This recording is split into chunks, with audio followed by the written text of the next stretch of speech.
बहुत बड़ी दुखद बात है ये कि इतने सारे लोग एक साथ हमारे बीच नहीं रहे हैं और गुजरात में ये बहुत बड़ा हादसा हुआ है।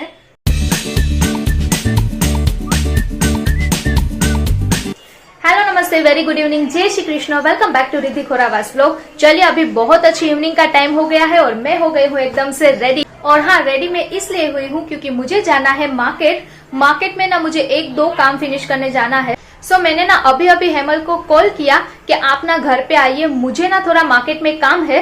तभी हेमल ने मुझे बताया कि तुमने कुछ न्यूज सुना। तो मैं तो ना सोच में पड़ गई कि क्या न्यूज है। तो मैंने हेमल को बोला कि क्या न्यूज है आप बताइए। तो हेमल ने बोला कि मैं घर पे आके बताता हूँ। चलिए, तो अभी हेमल का मैं वेट कर रही हूँ कि हेमल आते हैं तो मैं भी पूछूं कि क्या बात है, क्योंकि ऐसा बोल के ना फोन रख दिया कि अभी मैं घर पे ही आ रहा हूँ। मैं तो एकदम से ना सोच में पड़ गई कि क्या होगा, बट अब जल्दी से हेमल घर पे आ जाए। A few moments later.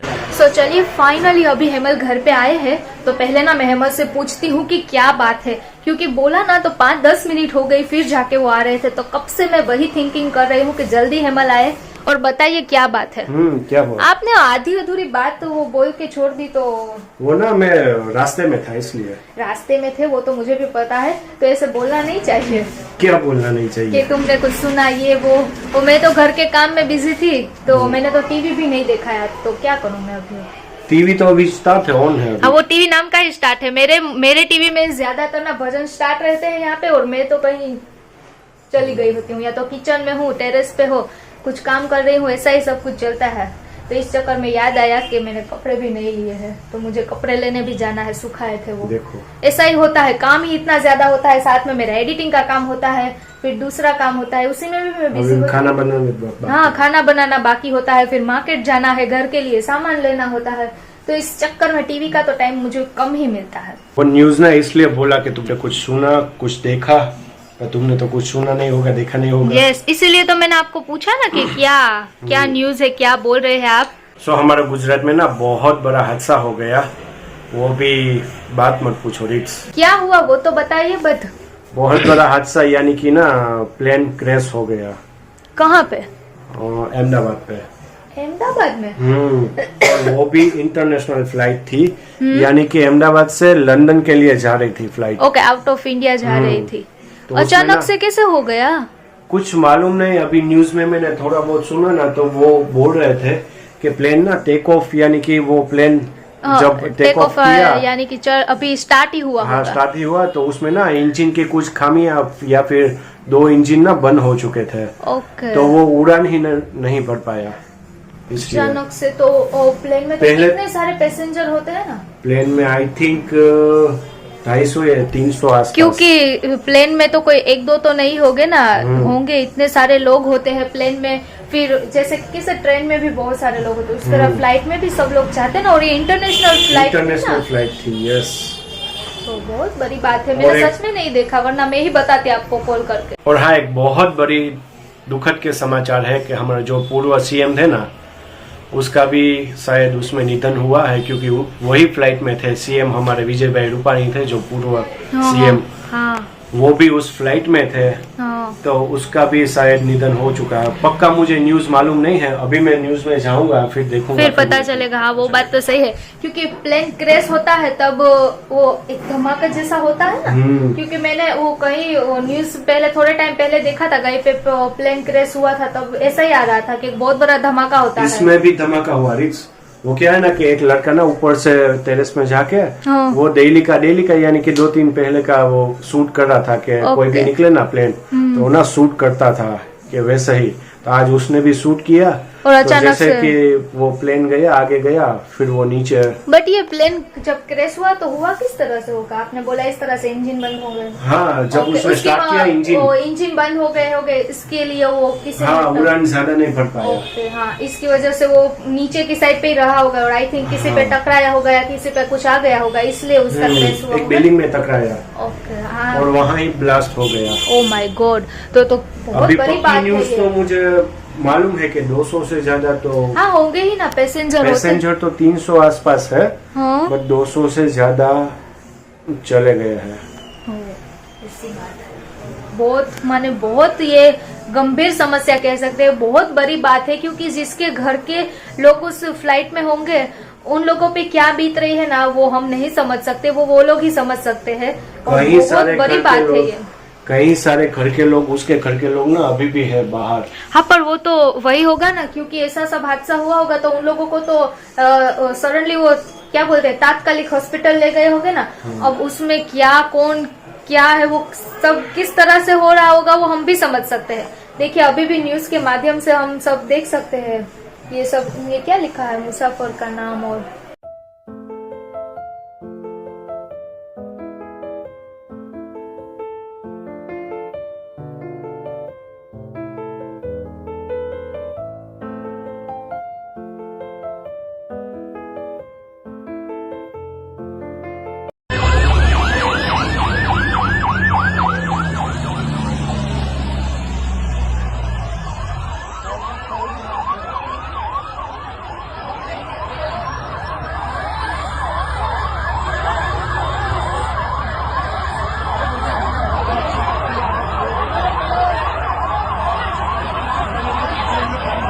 देखिए, अभी इसमें सब कुछ आ रहा है और यहाँ पे लिखा है, देखिए मेहसाना जिले के कुल 9 लोग थे, अलग अलग सब होंगे ना, इसलिए इसमें सब देखो धमाका हुआ। ओह माय गॉड, मैं तो सच में अभी देख रही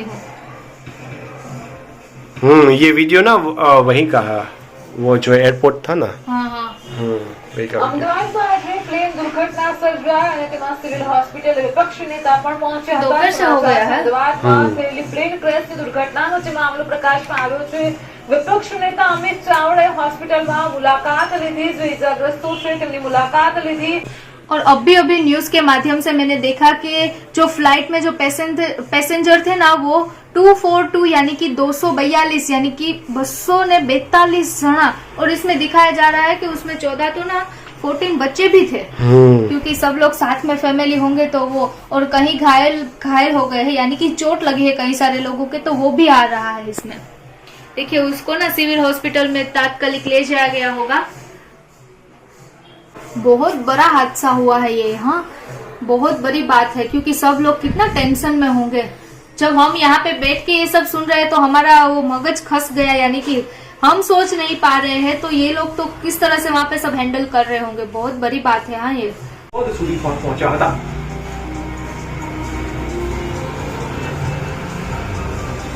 તો વિજય રૂપાણીની રાજકીય સફરની વાત કરીએ। 7 ઓગસ્ટ 2016ના રોજ તે મુખ્ય પ્રધાન બન્યા। 5 વર્ષ કરતા વધુ સમય રહેનારા મોદી પછીના બીજા સીએમ હતા।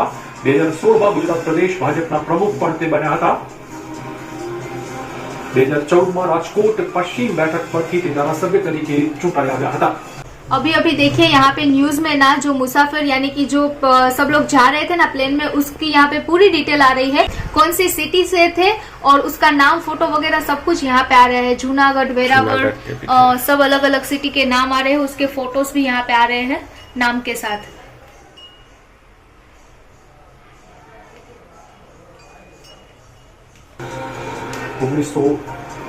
वेरावल के भी थे। हाँ, मैंने अभी बोला ना वेरावल, मैंने थोड़ी देर पहले ही देखा। वेरावल, भावनगर, फिर अभी अहमदाबाद के थे, फिर अभी 2-3 गांव के। देखिए, वापी के, सबका नाम आ रहे हैं फोटोज के साथ।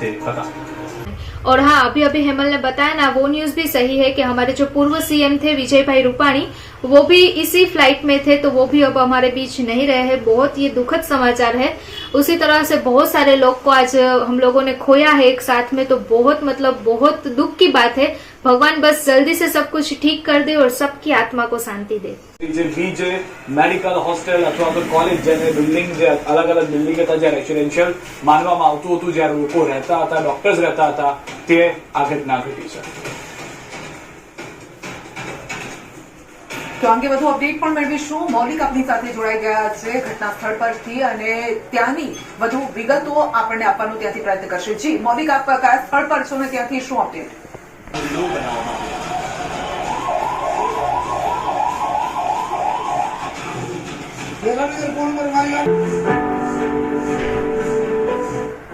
બાર જૂને અમદાવાદ એરપોર્ટથી ઉડાન ભરેલા એર ઇન્ડિયાના વિમાનમાં 242 લોકો સવાર હતા, જેમાં ગુજરાતના પૂર્વ મુખ્યમંત્રી વિજય રૂપાણી પણ સામેલ હતા અને આ હિચકારી ઘટનામાં વિજય રૂપાણીનું પણ નિધન થયું છે। ગુજરાતના પૂર્વ મુખ્યમંત્રીના નિધનની સત્તાવાર પુષ્ટિ ગુજરાત ભાજપના પ્રદેશ અધ્યક્ષ CR પાટીલે કરી. ટીમે તાત્કાલિક રેસ્ક્યુ ઓપરેશન શરૂ કર્યું, પણ દુર્ઘટનાની ગંભીરતા એટલી હતી કે મોતનો આંકડો વધવાની ભીતિ પણ વ્યક્ત કરેલી છે. વાહનમાં આવ્યા ત્યારે આસપાસના અનેક મૃત્યુ પડ્યા હતા.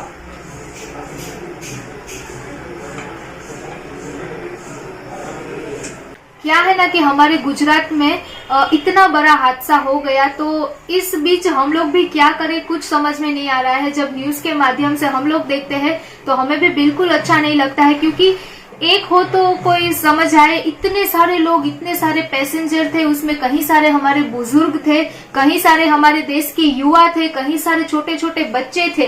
तो इन सबको इस तरह से एक साथ में देख के इतना, मैं तो बोलूंगी ना, वो कहते हैं ना कि एकदम से मैं बोल रही हूँ ना, बातें कर रही हूँ ना, फिर भी अंदर से बिल्कुल अच्छा नहीं लग रहा है.